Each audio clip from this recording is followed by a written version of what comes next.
म्हणतात ना, स्वामी मनापासून हाक दिली स्वामींना की स्वामी दर्शन देतातच. आम्ही पनवेलला पोचलो आणि अक्कलकोटला जाणारे पदयात्री आणि स्वामींची साक्षात मूर्त आम्हाला पनवेलला जाऊन भेटली. श्री स्वामी समर्थ.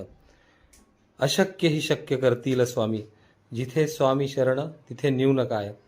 खरंच स्वामींची मनोभावे आणि मनापासून सेवा केली की स्वामी दर्शन देतातच. आमची सुरुवात पहिल्यांदाच गाडी घेऊन आम्ही गावी निघालो आणि आमची सुरुवात स्वामींच्या दर्शनाने झाली.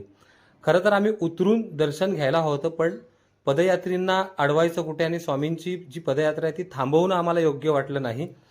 म्हणून आम्ही गाडी पुढे जाऊन थांबवली आणि गाडी पाठोपाठ घेऊन जेवढं होतील तेवढं तुम्हाला दर्शन देण्याचा प्रयत्न करतोय, तेवढं शूट करून तुम्हाला दर्शन द्यायचा प्रयत्न करतोय. आणि हे सगळे पदयात्री चाललेले. बाजूला मला एक पदयात्री भेटले. त्यांना विचारलं कुठे जात आहे म्हणून. त्यांनी सांगितलं की पदयात्री आम्ही पायी अक्कलकोटला चाललो आहे. बघता बघता आम्ही पोचलो मुंबई गोवा हायवे मार्गावर. खूप चांगला रस्ता झाला आहे. फक्त थोडा मध्ये मध्ये खड्डे वगैरे आहेत, पण खूप चांगला रस्ता झाला आहे. रिक्षा घेऊन जायला काहीच हरकत नाही, माणगावपर्यंत तरी. कारण आम्ही नमस्कार गाईज, मध्ये काय बोलायला भेटलं नाही. सो आता आम्ही पोचलो माणगावला. माणगावला हे ऑस्करवाडी मिसळ ते थांबलो सगळेजण.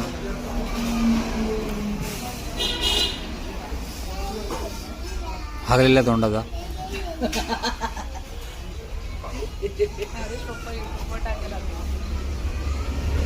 रडत कसा होता, रडत दाखवता, रडत कसा होता. जशी मी एक शॉर्ट व्हिडिओ टाकलेली की हे कोकण उत्तर भारतीय एकता मंच हे रायगडला आहे, ज्या ऑस्करवाडीच्या बाजूला. खूप मला वाईट वाटलं ह्या गोष्टीचं. आणि हा आहे आपल्या म्हसळ्याचा मासळी बाजार. तिथे समोर दिसते ते मच्छी मार्केट आहे.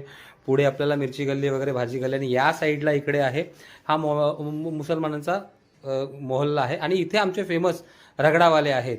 त्यांचं नाव काय लक्षात नाही माझ्या, पण खूप फेमस आहेत. आणि तिकडे जातो आम्ही ही भाजी मार्केट खायला. आणि ज्यांना कोणाला मसाला आपला आवडला असेल त्यांनी नक्की लाईक करा, शेअर करा आणि सगळ्यांपर्यंत आपला मसाला बाजार पोचवा. आणि ही आमच्या भावाची नवीन गाडी R15. जसं गावी पोचलो तसं R15चा मजा घ्यायला लगेच सगळेजण निघालो एक स्पेशल राईड करायला. खूप मजा येत होती गाडी चालवायला. आणि ही आमच्या दत्तगुरूंचं स्थान, आमचं दत्त मंदिर.